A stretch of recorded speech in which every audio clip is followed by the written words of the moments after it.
पंढरपूर येथील कोट्यवधी हिंदूंचं आराध्य दैवत असलेल्या स्वयंभू श्री विठ्ठल रुक्मिणी मूर्तीवर पुरातत्व विभागाद्वारे 23-24 जून रोजी नियोजित असलेल्या रासायनिक वज्रलेपन प्रक्रियेला वारकरी संप्रदाय आणि महाराष्ट्र मंदिर महासंघानं कडाडून विरोध केला आहे।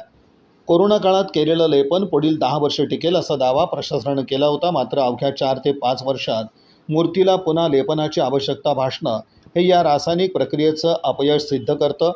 तब्बल 28 युगे विटेवर सुखरूप उभा असणाऱ्या पांडुरंगाच्या मूर्तीच्या पायाला कोरोना टाळेबंदीच्या काळात खड्डा कसा पडला आणि रुक्मिणी मातेचे पाय का खराब झाले याचं कोणतंही शास्त्रीय उत्तर अद्याप मंदिर समिती किंवा पुरातत्व विभागाला देता आलेलं नाही आहे।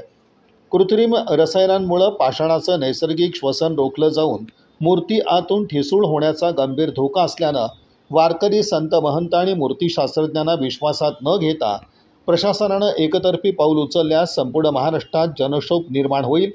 इतकं झाल्यावरही रासायनिक लेपन प्रक्रिया लादण्याचा प्रयत्न झाल्यास आम्ही श्री विठ्ठल रुक्मिणी मंदिर समिती आणि पुरातत्व विभाग यांच्या विरोधात न्यायालयात याचिका दाखल करू असा इशारा महासंघाचे राष्ट्रीय संघटक सुनील घनवट यांनी दिला। या संदर्भातील निवेदन मुख्यमंत्री, उपमुख्यमंत्री, जिल्हाधिकारी आणि मंदिर समिती यांना सादर करण्यात आलं आहे।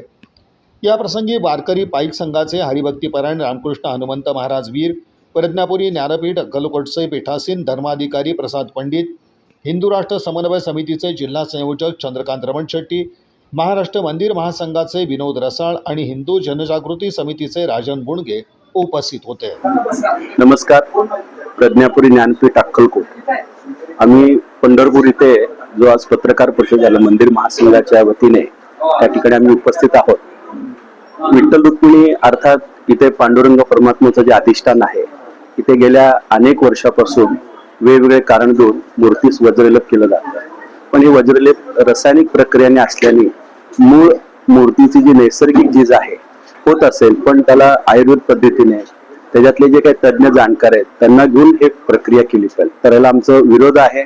जर मंदिर समितीने हे जर रासायनिक प्रक्रिया थांबवलं नसेल तर आम्ही नक्कीच त्यासाठी न्यायालयाकडे दाद मागू। रामकृष्ण हरी। मी रामकृष्ण हनुमंत महाराज वीर वारकरी संप्रदाय पाईक संघ या संस्थेच्या वतीने प्रतिनिधी म्हणून या ठिकाणी मी आलेलो आहे। महाराष्ट्र मंदिर महासंघ या संस्थेच्या माध्यमातून आज पत्रकार परिषद घेण्यात आली। श्री विठ्ठल मूर्तीचं जे रासायनिक वज्रलेपन करण्यात येणार आहे, तर त्या अनुषंगाने वारकरी संप्रदायानं गेल्या 2 बैठकांमध्ये मंदिर समितीला तीव्र विरोध दर्शवलेला आहे आणि पारंपरिक वज्रलेपनाचा आग्रह धरलेला आहे। तर त्या अनुषंगानं आज मंदिर महासंघानं सुद्धा हीच भूमिका घेऊन आचार्य शंकराचार्य करवीर पीठाचं पत्र देखील आणलेलं आहे की रासायनिक वज्रलेपन प्रक्रियेला त्यांनी विरोध दर्शवला आहे। वारकरी संप्रदायाचा जसा विरोध आहे तसा आचार्यांनी विरोध केलेला आहे। त्याचा मान सन्मान राखून मंदिर समितीनं तात्काळ या ठिकाणी ही तात्काळ रासायनिक वज्रलेपन प्रक्रिया थांबवली पाहिजे आणि पारंपरिक वज्रलेपनाची जी प्रक्रिया आहे त्याच्यासाठी मतं मागून तोच वज्रलेप करण्याची भूमिका या ठिकाणी घेतली पाहिजे असं आमची मागणी आहे। आणि जर या प्रक्रियेला मनमानी पद्धतीने पुढे नेण्याचा प्रयत्न झाला, महाराष्ट्र मंदिर महासंघ न्यायालयीन प्रक्रियेमध्ये जी काही गोष्टी करणार आहेत त्याला वारकरी संप्रदायाचा निश्चित पाठिंबा असणार आहे। नमस्कार, मी सुनील घनवट, मंदिर महासंघ महाराष्ट्राचा राष्ट्रीय संघटक। आज पंढरपूरमध्ये एक महत्वपूर्ण पत्रकार परिषद घेतली। 23 आणि 24 जूनला पंढरपूरचं विठ्ठल रुक्मिणीचं मंदिर हे वज्रलेपन, रासायनिक वज्रलेपन करण्यासाठी बंद ठेवण्यात येणार आहे। या रासायनिक वज्रलेपन प्रक्रियेला आमचा तीव्र आक्षेप आहे, विरोध आहे। ही करू नये अशी मागणी करण्यासाठी आजची पत्रकार परिषद होती। यामध्ये 1988, 2005 त्यानंतर 2020 या कालावधीमध्ये या रासायनिक लेपन प्रक्रिया करण्यात आल्या आणि पुन्हा करून पुन्हा तीच वेळ येते।